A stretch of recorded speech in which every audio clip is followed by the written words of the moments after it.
client. Okay. And I'm wondering, how can I optimize my updates to you? What are you actually looking for? How much information do you need from me? And what is pertinent to my health case and helping you help me move forward? That is a really good question.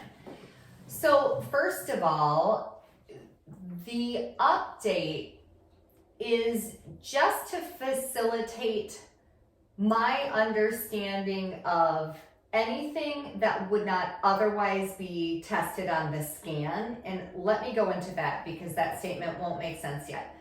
First of all, it doesn't make any difference whether somebody comes to me in person or distance. The first thing that's tested is what's called a block check. Anything that is blocking the body will be identified right away. And to flesh that out a little bit, any symptom somebody's having is automatically something blocking them, for sure. So in person, I'll give an example. Let's say somebody comes in and they will go through this whole laundry list of symptoms. You know, oh my gosh, this week was tragic. It was terrible. I have migraines and I had joint pain and then I had diarrhea and then I was in bed all weekend and then I had a fever and then I had a sore throat and then I had this and then I had that. I say this with respect. The whole time I'm like, you're black for mold, you're black for mold, you're black for mold, you're black for mold, because I can pick that up in just a matter of a second or two.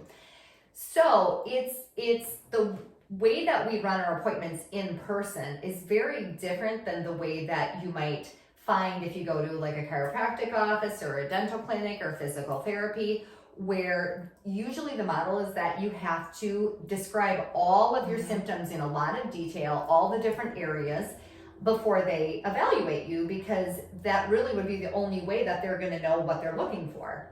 NRT is completely different, as in I don't have to know anything on an update to get the test the exact same. I would not have to know a single detail. So somebody could say, I felt on top of the world the last week, or I've been a train wreck the last week. When I test, I will be able to tell them, you have felt amazing, or you are a total train wreck. And that's what's cool about it. So, and it's because when the first test comes up and they're blocked for mold, from that point forward, my job is, okay, first of all, how do I get this out of this individual's body safely, correctly? What is their body test for drainage, detoxification?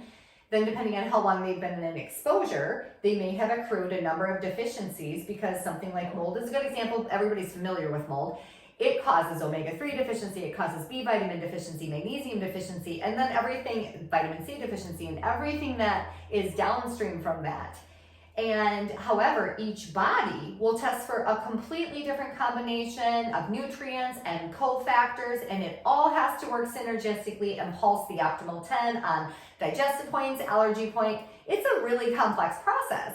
But then even more importantly, I want to find all that out. I have to get the protocol accurate. I have to have the dosing correct for their body, and then know when they're coming back in. But then they sit up and it's like, well, by the way, how come you're black from mold? You weren't before. So now we have to find, where did this come from? Is it in your ongoing environment? Is it at home? Is it at work? Is it in your car? Did you just go out of town? And so this is not in your ongoing environment, but we have to mop up from it. And that facilitates the education. We get to find out, oh, okay, so now we need to contact the environmental office. I need you to submit a schematic of your home and your workplace to Trina. Then I will do all the testing, and then we'll find out where it's coming from, because ultimately if you're in re-exposure, you're not going to get well on this protocol anyway. So that's all the moving parts going into that appointment. In person, distance is the same, where I still have to do all the exact same testing, find the protocols that are correct, and then do the education part. But of course, there is an extra, technology thing in between there, where we have to, explain what's going on and all of that. So the update could be as simple as, I'm a train wreck. And it'd be like, all right, got it. I'm going to find it. I guess where specifics are really helpful would be if there is an area of the body that typically wouldn't be on the scan. And that is something that everybody would know or realize, but I'm doing an internal organ and gland scan. So let's say somebody's left toe starts throbbing. If they don't mention my left toe is throbbing, I'm not going to be testing their left toe. Now, their left toe might be throbbing because of a dental situation where I'll pick that up right away. And then maybe the protocol that I come up with will completely handle the left toe throbbing, but they wouldn't understand the correlation. If they mention my left toe is throbbing, then I will be able to say this is a dental issue, then whatever the solution, this 2 points against the toe, and so this is also going to clear up the toe throbbing. Then they at least understand that. So if in doubt, you can include it on an update, because chances are 95% of whatever is going on from a symptom standpoint is something I will find either way, no matter what anyway. But then that allows me to include a sentence so that they have clarity as to why they have that rash that just broke out, or suddenly their hair is all falling out, or something like that. I can explain it better if I know that it's something that they're concerned about or worried about. But again, if somebody is like, I'm out of town, I'm in the airplane right now, I don't have time for an update, no problem. But just then tell me, because we typically wait for updates before I do the scan.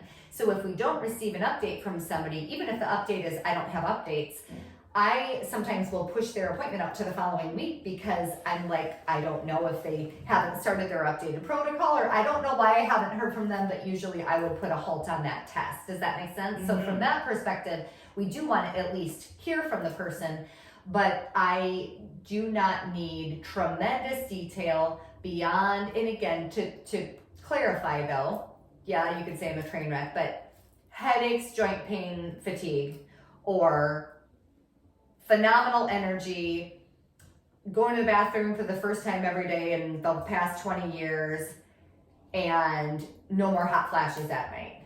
So 1, 2, 3, 4, that is pretty much all that I would need to make it very easy for the person to not feel like they have to write me a full letter every time. Okay. So awesome. Yeah, Thank you. Thank you.